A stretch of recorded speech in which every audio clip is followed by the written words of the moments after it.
Hello അസ്സലാമലൈക്കും welcome back Ramla's kitchen. ഇന്നത്തെ പുതിയ റെസിപ്പി എന്ന് പറയുന്നത് ഒരു കിടുക്കാച്ചി കറിയാണ്. എല്ലാവർക്കും ഇഷ്ടപ്പെടും. ഇത് ചോറിനെയും ചപ്പാത്തി, പൊറോട്ട, ദോശ എന്തിനു വേണമെങ്കിലും കൂട്ടി കഴിക്കാൻ പറ്റുന്ന ഒരു അടിപൊളി കറിയാണ്. നമ്മൾ ചെമ്മീനും വെള്ളരിക്കൊക്കെ ഇട്ടിട്ട് കറി ഉണ്ടാക്കാറുണ്ട്. അതുപോലെ ചെമ്മീനും മുരിങ്ങക്കായി ഇങ്ങനെയൊക്കെ ഇട്ടിട്ട് നമ്മൾ കറി ഉണ്ടാക്കാറുണ്ട്. പക്ഷേ നമ്മൾ ചെമ്മീനും കൂന്തലും ഇട്ടിട്ട് നമ്മൾ കറി ഉണ്ടാക്കിയിട്ടുണ്ടോ? നിങ്ങൾ ആരെങ്കിലും കറി ഉണ്ടാക്കിയിട്ടുണ്ടെങ്കിൽ ഒന്ന് എനിക്ക് കമൻറ്റിൽ പറയണേ. അതേപോലെ തന്നെ കിടുക്കാച്ചി ഒരു കറിയും കൊണ്ടാണ് ഞാൻ വന്നിരിക്കുന്നത്. നല്ല അടിപൊളി തേങ്ങ അരച്ച വെള്ളരിക്ക കൂന്തൽ കറി കൊണ്ടാണ്. ഇതെങ്ങനെയാണ് ഉണ്ടാക്കുന്നത് നമുക്കൊന്ന് പെട്ടെന്ന് തന്നെ സമയം കളയാതെ വീഡിയോയിലേക്ക് പോവാം. വീഡിയോയിലേക്ക് പോകുന്നതിന് മുമ്പിൽ പ്ലീസ് നിങ്ങൾക്ക് എൻ്റെ വീഡിയോ ഇഷ്ടപ്പെടുന്നുണ്ടെങ്കിൽ നിങ്ങൾ എനിക്ക് ലൈക്ക് തരണം, സപ്പോർട്ട് തരണം. അതേപോലെ സബ്സ്ക്രൈബ് ചെയ്യുക. നിങ്ങളുടെ ഫ്രണ്ട്സിനും ബന്ധുക്കൾക്കൊക്കെ ഷെയർ ചെയ്തിട്ട് കൊടുക്കുക. എന്ന വീഡിയോ കാണാം. ഞാൻ അതിനു വേണ്ടി എടുത്തിരിക്കുന്നത് വലിയ 1 കിലോ കൂന്തലാണ്. അത് നല്ലതുപോലെ കഴുകി എല്ലാം തന്നെ നമുക്ക് ക്ലീനാക്കിയിട്ട് നമുക്കിതൊന്ന് കൊണ്ടുവരാം. ഞാൻ കൂന്തലൊക്കെ നല്ല ക്ലീനാക്കി എടുത്തിട്ടുണ്ട്. ഇനി നമ്മൾക്കൊരു കുക്കർ എടുക്കാം. കുക്കറിലേക്ക് ഞാൻ വലിയ ഒരു വെള്ളരിൻ്റെ ഒരു ഹാഫ് ഇല്ല, അത്രയും അതിനേക്കാൾ കുറവായിട്ടാണ് എടുത്തിരിക്കുന്നത്. വെള്ളരി, അതേപോലെ ഒരു 5 പച്ചമുളക്, ഒരു 2 തക്കാളി, പിന്നെ ഒരു വലിയ ഉള്ളി, സാധാരണ വലിയ ഉള്ളി, ഇത്രയും ഇട്ട് കൊടുത്തതിന് ശേഷം 2 ടീസ്പൂൺ മുളക് പൊടിയും മുളകും മഞ്ഞളും ഒന്നിച്ച് പൊടിച്ച പൊടിയാണ് ഞാൻ ഇട്ട് കൊടുക്കുന്നത്. പൊടി ഇട്ട് കൊടുത്തതിന് ശേഷം ആവശ്യത്തിനുള്ള വെള്ളവും ചേർക്കാം. പിന്നെ നമ്മൾ നമ്മൾ ക്ലീനാക്കി കൊണ്ടുവന്ന നമ്മളെ കൂന്തളും അതിലേക്ക് ചേർത്ത് കൊടുക്കാം. കൂന്തളും ചേർത്ത് കൊടുത്ത് നല്ല, അത് ചെറിയ കഷ്ണങ്ങളല്ല, ഒരിടത്തരം കഷ്ണങ്ങളാക്കിയിട്ട് വേണം കഷ്ണം ചെയ്യാൻ. ഇത് വെന്ത് വരുമ്പോൾ ഇങ്ങനെ ചുരുങ്ങുന്ന ഒരു സാധനമാണല്ലോ, അപ്പോൾ നമുക്കത് എടുത്ത് കഴിക്കാനും കിട്ടില്ല. അപ്പോൾ ഇതേപോലെ നല്ല രൂപത്തിൽ നല്ല കഷ്ണങ്ങളാക്കി മുളക് പൊടിയും അതേപോലെ ഉപ്പ് എല്ലാം ഇട്ട് നമുക്കിതൊന്ന് ഒരു 1-2 വിസിൽ വരുന്നത് വരെ നല്ലതുപോലെ തന്നെ ഇതൊന്ന് വേവിച്ചിട്ട് നമുക്ക് കൊണ്ടുവരാം. ഞാൻ കുക്കറിൽ ചേർത്ത് കൊടുത്തിട്ടുണ്ട്. ഇനി നമ്മൾക്ക് ഇതൊന്ന് കുക്കറൊക്കെ അടച്ച് കൊടുത്ത് നമ്മൾക്കൊന്ന് ഗ്യാസിൻ്റെ അടുപ്പിലേക്ക് മാറ്റി വെക്കാം. ഇനി നമ്മൾക്ക് വേണ്ടത്, ഇതിന് വേണ്ടി നമുക്കൊരു തേങ്ങൻ്റെ അരപ്പ് വേണം. അത് വെന്തുകൊണ്ട് വരുമ്പോൾ നമുക്ക് തേങ്ങ അരക്കാം. അതിനു വേണ്ടി ഞാൻ 1 കപ്പ് തേങ്ങയാണ് എടുത്തിരിക്കുന്നത്. 1 കപ്പ് തേങ്ങയിൽ കൂടി ഞാൻ 4 ചെറിയ ഉള്ളിയും അതേപോലെ ഒരു 5 വെളുത്തുള്ളിയും, നല്ല വലിയ വെളുത്തുള്ളി തന്നെയാണ്, വെളുത്തുള്ളിയും ചേർത്ത് കൊടുത്ത് പിന്നെ ഞാൻ ഇതിലേക്ക് ചേർക്കുന്നത് നമ്മളെ വലിയ ജീരകമാണ്, പെരിഞ്ജീരകം ഇല്ലേ, ആ പെരിഞ്ജീരകവും ചേർത്ത് കൊടുത്തതിന് ശേഷം പിന്നെ ഒരു പിഞ്ച് മഞ്ഞൾപ്പൊടിയും ചേർത്ത് നല്ലതുപോലെ പേസ്റ്റ് രൂപത്തിൽ ഇത് നമ്മൾക്കൊന്ന് അരച്ചു കൊണ്ടുവരാം. നല്ലതുപോലെ അരക്കണം, കഷ്ണങ്ങളൊന്നും ഇല്ലാതെ രൂപത്തിൽ നമ്മൾ തേങ്ങയൊക്കെ നല്ലതുപോലെ തന്നെ അരച്ചിട്ട് നമുക്കിതൊന്ന് മാറ്റി വെക്കാം. ഇത് ഒരു കുറുകിയ കറിയാണ്, അധികം ലൂസും ഇല്ല, അങ്ങനെയുള്ള ഒരു കുറുകിയ കറിയാണ് ഇതായിട്ട് വരുന്നത്.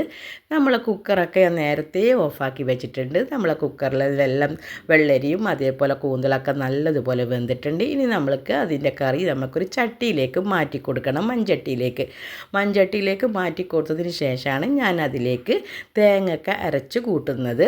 നമ്മളിതേപോലെ എല്ലാം തന്നെ നമ്മൾ കൊടുത്തതിന് ശേഷം പിന്നെ നമ്മൾ ഒന്ന് നല്ലോണം പോലെ അത് തിളപ്പിക്കാൻ വേണ്ടി വെക്കണം. വെള്ളമൊന്നുമില്ല, എന്നാലും ഒന്ന് നല്ലതുപോലെ തിളച്ച് വരുമ്പോൾ ഉപ്പൊക്കെ നോക്കാം. ഉപ്പ് പോരെങ്കിൽ കുറച്ച് ഉപ്പൊക്കെ ചേർത്ത് കൊടുത്തതിന് ശേഷം പിന്നെ ഒരു നെല്ലിക്ക വലുപ്പത്തിൽ നല്ലതുപോലെ 2 തവണയായിട്ട് പിഴിഞ്ഞിട്ട് നമ്മൾ കുറച്ച് വാളംപുളി ഉണ്ടല്ലോ, ആ വാളംപുളിയും കൂടി ചേർത്ത് കൊടുക്കാം.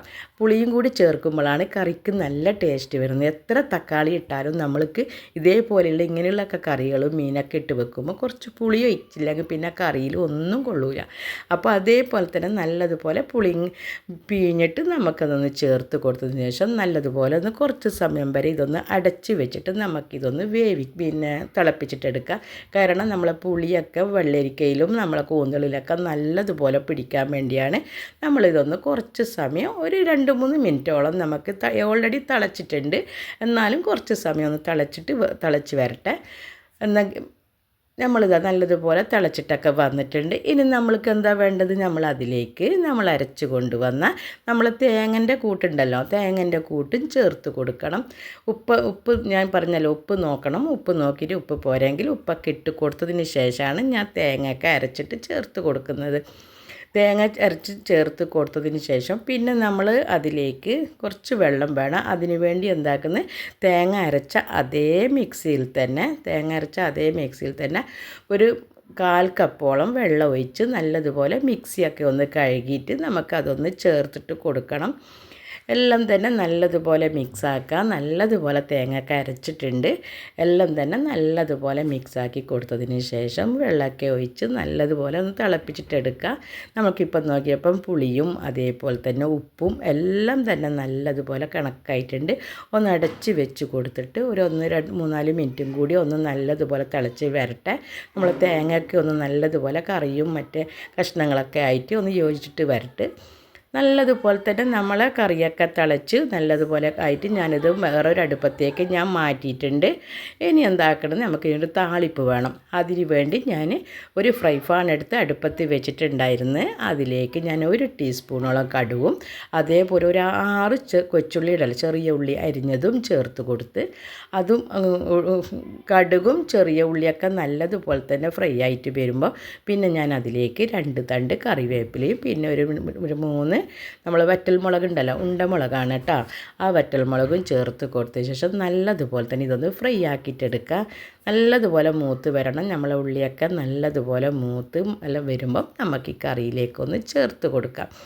നിങ്ങൾക്കെല്ലാവർക്കും ഈ കറി ഭയങ്കരമായിട്ട് ഇഷ്ടപ്പെടും കേട്ടോ. ചോറ് ഉണ്ടാക്കുമ്പോൾ നമുക്ക് എന്താണ് കറി എന്നൊക്കെ നോക്കുമ്പോൾ ഇതേപോലെയുള്ള കറികളൊക്കെ മാറ്റി പിടിച്ച് നോക്കാം. നല്ലതുപോലെ തന്നെ, കാരണം എന്ന് പറഞ്ഞാൽ എപ്പോഴും ഒരേ കറി കൂട്ടാതെ ഇങ്ങനെ ചെമ്മീൻ ഇടുന്നതിന് പകരമായിട്ട് കൂന്തലിട്ട് കൊടുക്കുക, കൂന്തലിന് പകരമായിട്ട് വേറെ ഉണക്കച്ചെമ്മീൻ ഇട്ട് കൊടുക്കുക. ഇങ്ങനെയൊക്കെയുള്ള കറികളൊക്കെ എന്ന് പറയുന്നത് നല്ല ചോറിനൊക്കെ കൂട്ടി കഴിക്കാനൊക്കെ ഒരു പപ്പടവും പിന്നെ ഒരു അച്ചാറുണ്ടെങ്കിൽ അതും മതി നമ്മൾക്ക് ഇതൊന്ന് കൂട്ടിയിട്ട് ചോറ് കഴിക്കാൻ വേണ്ടി. അതെല്ലാം എല്ലാം കാച്ചിട്ടൊക്കെ എന്താണ് തൂച്ചിട്ടൊക്കെ ഒഴിച്ച് കൊടുത്തിട്ടുണ്ട്. എൻ്റെ ഒരു 10 മിനിറ്റ് കഴിഞ്ഞപ്പോഴാണ് ഞാൻ തുറന്ന് നോക്കിയത്. നമ്മൾ സൂപ്പർ എന്ന് പറഞ്ഞാൽ അടിപൊളിയായിട്ടുള്ള നമ്മളെ വെള്ളരിക്ക കൂന്തൽ കറി ഇവിടെ റെഡി ആയിട്ടുണ്ട്. ഇത് നല്ലതൊന്ന് ഇളക്കി കൊടുത്തതിന് ശേഷം വേറൊരു പ്ലേറ്റിലേക്ക് ഞാൻ മാറ്റുന്നുണ്ട്. ചോറ് കഴിക്കാൻ വേണ്ടി പോകാനാണ്. അപ്പോൾ എല്ലാവർക്കും എൻ്റെ ഈ കൂന്തൽ കറി ഇഷ്ടപ്പെട്ടിട്ടുണ്ടാവുമെന്ന് കരുതുന്നു. നിങ്ങളെല്ലാവരും എൻ്റെ വീഡിയോ ഇഷ്ടപ്പെടുന്നുണ്ടെങ്കിൽ ലൈക്ക് തരണം, സപ്പോർട്ട് തരണം. കുറേ ആയി വീഡിയോ ഒക്കെ ഇട്ടിട്ട് കുറച്ച് ഒരു ഇട വന്നിട്ടുണ്ട്. അതൊക്കെ കൊണ്ടാണ്, കാരണം നിങ്ങളൊക്കെ സപ്പോർട്ടാണ് നമ്മളെ വീഡിയോ ഇടുന്നതിന് പിന്നെയും താല്പര്യം വരുന്നത്. അതുകൊണ്ട് ഇനിയും നല്ലൊരു വീഡിയോ ആയിട്ട് വരുന്നത് വരെ അസ്സലാമു അലൈക്കും. Thank you.